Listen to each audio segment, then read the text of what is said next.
I know Coach Muschamp very well, and he's a very outstanding coach, and I understand his frustration.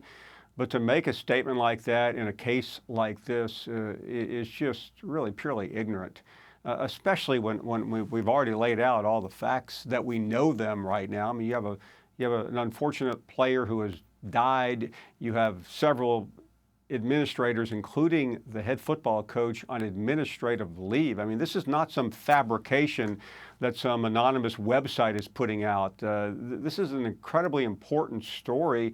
And I don't need, nor does anyone need to listen to me give a dissertation here on journalism, especially at a conflicted time in our history. But presidents have been brought down by anonymous sources, and maybe the next time I see Coach Muschamp, and I'm not saying this jokingly, I'll give him a copy of Woodward and Bernstein's book, All the President's Men, because it changed the direction of this country because of anonymous sources who many times put their lives on the line to try to correct a wrong. So I get the personal involvement there, but did he ever miss the point? Yeah.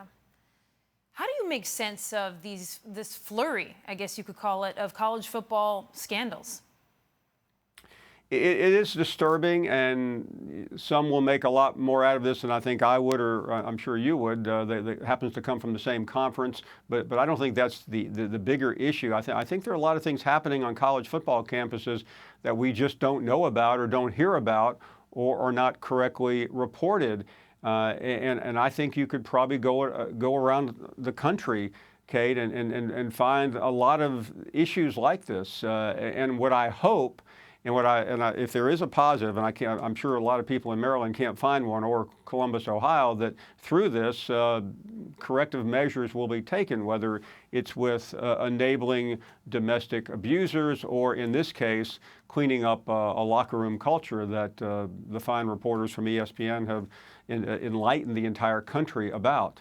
Yeah, that word culture is one we've talked a lot about in the last few years, and then specifically as it comes to this Maryland program. And in some ways, the culture of college football is under question in what's been going on at Ohio State and Maryland and Michigan State even. How do you view, when someone says college football culture, how do you view that culture? Well, unfortunately, when you hear something like we heard from Will Muschamp, when you read between the lines, or not even between the lines, about Ohio State, you get the impression that it is a good old boy network. And I will tell you, I've covered this game for more than 35 years, and it is a good old boy network. And it is that way because of the domination of men who have grown up, the older coaches in a different generation. The younger coaches are still part of an overall culture that I think is troubling.